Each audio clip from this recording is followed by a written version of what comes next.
राधे राधे, जय श्री कृष्णा। कार्तिक मातम के प्रसंग में राजा चोल और विष्णुदास की कथा। श्री हरि विष्णु की जय। नारायणं नमस्कृत्यं नरं चैव नरोत्तमं देवी सरस्वती व्यासं ततो जयमुदीरये। जय श्री हरि विष्णु की। नारद जी कहते हैं, इस प्रकार विष्णु पार्षदों के वचन सुनकर धर्मदत्त को बड़ा आश्चर्य हुआ। वे उन्हें साष्टांग प्रणाम करके बोले, प्राय सभी लोग भक्तों का कष्ट दूर करने वाले श्री विष्णु की यज्ञ, दान, व्रत, तीर्थ सेवन और तपस्याओं के द्वारा विधि पूर्वक आराधना करते हैं। उन समस्त साधनों में कौन सा ऐसा साधन है जो श्री विष्णु को प्रीतिकारक तथा उनके सामीप्य की प्राप्ति कराने वाला है? किस साधन का अनुष्ठान करने से उपयुक्त सभी साधनों का अनुष्ठान स्वतः हो जाता है? दोनों पार्षदों ने कहा, ब्राह्मण, तुमने बहुत उत्तम बात पूछी है। अब एकाग्रचित्त होकर सुनो। हम इतिहास सहित प्राचीन वृतांत का वर्णन करते हैं। पहले कांचीपुर में चोल नामक एक चक्रवर्ती राजा हो गए हैं। उनके अधीन जितने देश थे वे भी चोल नाम से ही विख्यात हुए। राजा चोल जब इस भूमंडल का शासन करते थे, उस समय कोई भी मनुष्य दरिद्र, दुखी, पाप में मन लगाने वाला अथवा रोगी नहीं था। उन्होंने इतने यज्ञ किए थे जिनकी कोई गणना नहीं हो सकती। उनके यज्ञों के स्वर्णमय एवं शोभाशाली रूपों से भरे हुए ताम्रपर्णी नदी के दोनों किनारे चित्ररथ वन के समान सुशोभित होते थे। एक समय की बात है, राजा चोल अनंत शयन नामक तीर्थ में गए, जहाँ जगदीश्वर श्री विष्णु योग निद्रा का आश्रय ले सो रहे थे। वहाँ लक्ष्मी रमण भगवान श्री विष्णु के दिव्य विग्रह की राजा ने विधि पूर्वक पूजा की। मणि, मोती तथा स्वर्ण के बने हुए सुंदर फूलों से पूजन करके उन्होंने भगवान को साष्टांग प्रणाम किया। प्रणाम करके वे जो ही बैठे, उसी समय उनकी दृष्टि भगवान के पास आते हुए एक ब्राह्मण पर पड़ी, जो उन्हीं की कांची नगरी के निवासी थे। उनका नाम विष्णुदास था। वे भगवान की पूजा के लिए अपने हाथ में तुलसी दल और जल लिए हुए थे। निकट आने पर उन ब्रह्म ऋषि ने विष्णु सूक्त का पाठ करते हुए देव भगवान को स्नान कराया और तुलसी की मंजरी तथा पत्तों से विधिवत पूजा की।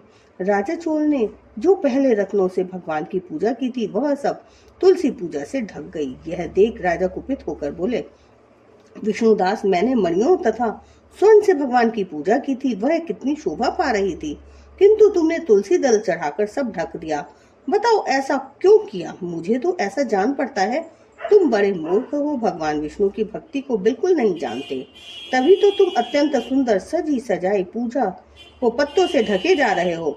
तुम्हारे इस बर्ताव पर मुझे बड़ा आश्चर्य हो रहा है। विष्णुदास बोले, राजन, आपको भक्ति का कुछ भी पता नहीं है।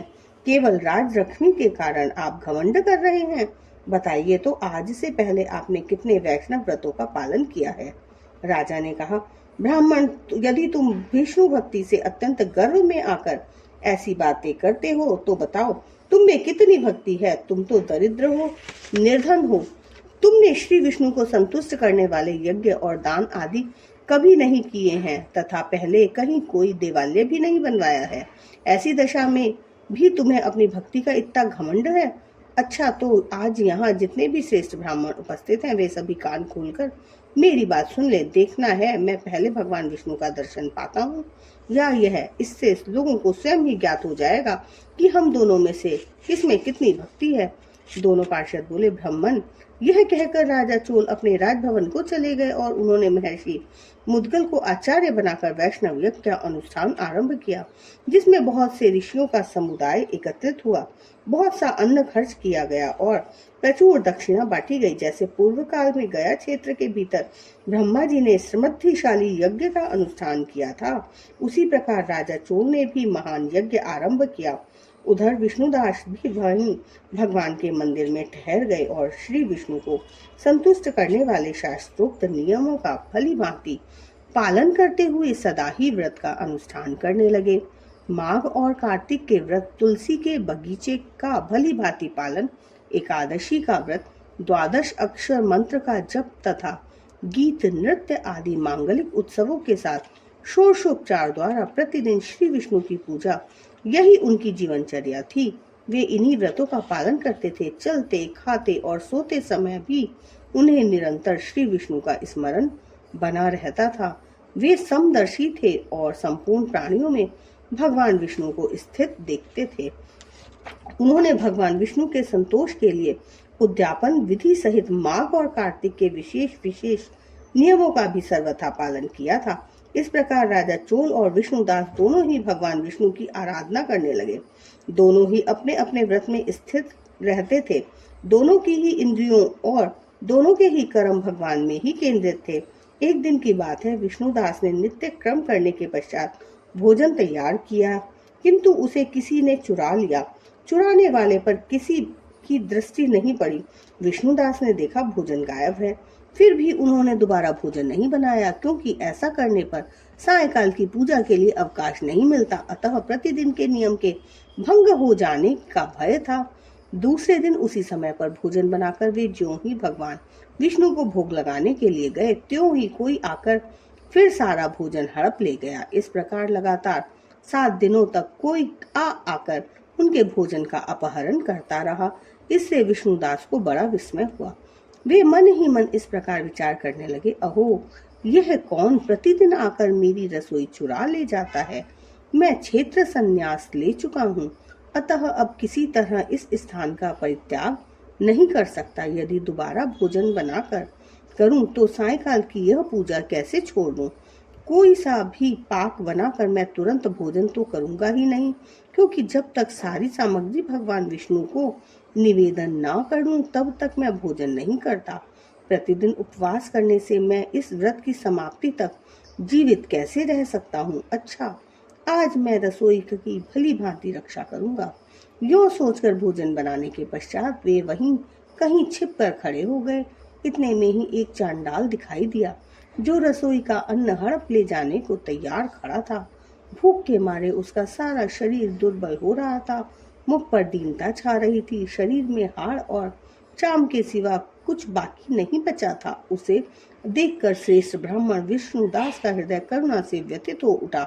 उन्होंने भोजन लेकर जाते हुए चंडाल पर दृष्टि डाली और कहा, भैया जरा ठहरो ठहरो, क्यों रूखा सूखा खाते हो, यह घी तो ले लो।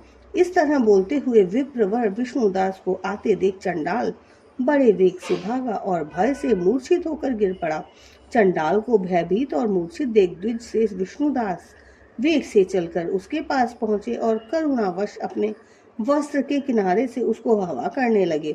तदंतर जब वह उठकर खड़ा हुआ तो विष्णुदास ने देखा वह चांडाल नहीं, साक्षात भगवान नारायण ही शंख चक्र और गदा धारण किए सामने विराजमान हैं। कटी में पीताम्बर, 4 भुजाएं, हृदय में श्री वत्स का चिन्ह तथा मस्तक पर किरीट शोभा पा रहे हैं। अलसी के फूल की भांति श्याम सुंदर शरीर और कौस्तुभ मणि से जगमगाते हुए वक्षस्थल की अपूर्व शोभा हो रही है। अपने प्रभु को प्रत्यक्ष देखकर श्रेष्ठ विष्णुदास सात्विक भावों के वशीभूत हो गए। वे स्तुति और नमस्कार करने में भी समर्थ न हो सके। उस समय वहां इंद्र आदि देवता भी आ पहुंचे। गंधर्व और अप्सराएं गाने और नाचने लगी। वह स्थान सैकड़ों विमानों से भर गया और देव ऋषियों के समूह दाय से सुशोभित होने लगा। चारों ओर गीत और वाद्यों की छवि छा गई। तब भगवान विष्णु ने सात्विक व्रत का पालन करने वाले अपने भक्त विष्णुदास को छाती से लगा लिया और उन्हें अपने ही जैसा स्वरूप देकर वैकुंठ धाम को ले चले। उस समय यज्ञ में दीक्षित हुए राजा चोल ने देखा विष्णुदास एक सुंदर विमान पर बैठकर भगवान विष्णु के समीप जा रहे हैं। विष्णुदास को वैकुंठ धाम में जाता देख राजा ने तुरंत ही अपने गुरु महर्षि मुद्गल को बुलाया और इस प्रकार कहना आरंभ किया।